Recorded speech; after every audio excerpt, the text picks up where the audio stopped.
नमस्कार दोस्तों, मैं कृष्णमूर्ति आप सभी का स्वागत करता हूं लर्निंग मिरर यूट्यूब चैनल में। दोस्तों, वेल्सन इंडिया और ट्राइडेंट के बारे में जो है सवाल आया हुआ है, बताना क्या करना है, इसमें चीज़ें कैसे होल्ड करनी है या निकलना है।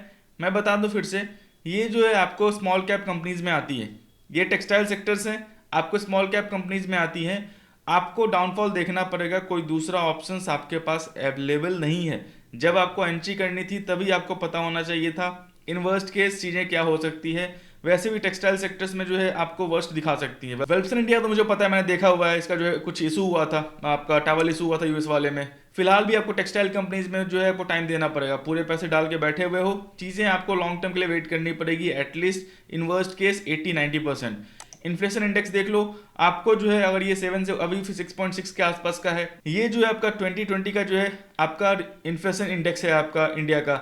2021 में जो ऑलमोस्ट 6 के आसपास जो है इन्फ्लेशन है अभी।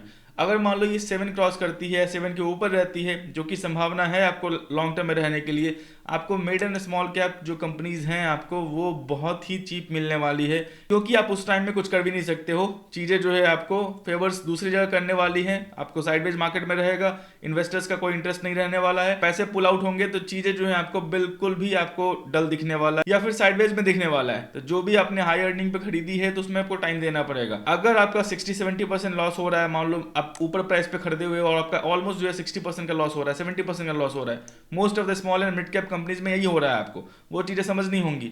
लाइफ में याद रख लेना, आपको mid and small cap companies में किसी प्राइस पे एंट्री करते हो, चीज़ें आपको ध्यान रखनी होंगी। कोई बोलेंगे सर जी मैं नीचे एंट्री करके ऊपर निकल चुका हूं, मैं उनकी बात नहीं कर रहा हूं। आपने सेल किया होगा मतलब किसी ने बाई किया होगा। तो सिंपल टर्म है, स्टॉक मार्केट हमेशा ऊपर नहीं जाएगा। तो आपको समझना होगा कि क्या आप इन्वेस्ट कर रहे हो, क्या आपको आउटपुट चाहिए। कंपनीज का मेरा पॉइंट ऑफ व्यू स्टार्टिंग से ही नहीं था, ना ट्राइडेंट पे मेरा व्यू था, ना मेरा वेबसन इंडिया पे मेरा व्यू था। वेबसन इंडिया का मैंने केसेस देख रखा है, 110 120 का स्टॉक था, वो 10 रुपीज़ का लो गया है। तो मेरा उस पर टेक्सटाइल सेक्टर में मेरा व्यू नहीं था। चीज़ें ठीक है, आप कर सकते हो, लेकिन मैं फिर से बोल रहा हूँ, मैं वैसी कंपनीज पे बिल्कुल रिएक्ट नहीं करता है, आपको रिकमेंड नहीं करता जिसमें आपको स्टॉक्स लेके बैठना हो कम से कम 5 साल 10 साल। नेक्स्ट रैली आएगी, फिर से कॉस्ट टू कॉस्ट पे आएगा वो स्टॉक। उससे अच्छी ग्रोथ कंपनी जो बने रहो। मार्केट नीचे आएगा तो उसी प्रपोर्शनेट में वो नीचे आता है, फिर मार्केट बाउंस बैक करेगा तो उसी प्रपोर्शनेट में वो ऊपर जाएगा।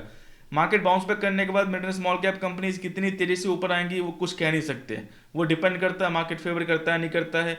अगर मान लो ऐसा सिनेरियो रहा, आपका इन्फ्लेशन आपका 7 से ऊपर के रहेगा, तो चीज़ें आपको मार्केट फेवर भी करेंगी। मान लो निफ्टी ऊपर भी आएगा थोड़ा बहुत, तो ये चीज़ें आपको वर्कआउट नहीं करने वाली। Small and mid cap companies वो आपको नीचे ही रहने वाली। तो वो जो है चीज़ें ध्यान रख लेना, अगर आपने इन्वेस्ट किया फिर लंबा टाइम देना पड़ेगा। मेरे कुछ कहने से या मेरे कुछ बोलने से वो चेंज नहीं होने वाली।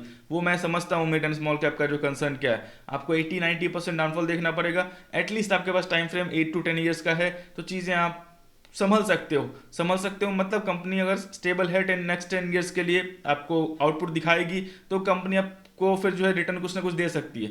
अगर नहीं 10 ईयर्स के अंदर कंपनी चली गई या फिर कोई दूसरा अल्टरनेटिव ऑप्शन आ गया, फिर कंसर्न रहेगा आपका। तो वो चीज़ ध्यान रख लेना। फिलहाल अभी मिड एंड स्मॉल कैप में through ETF through mutual fund recommend करो।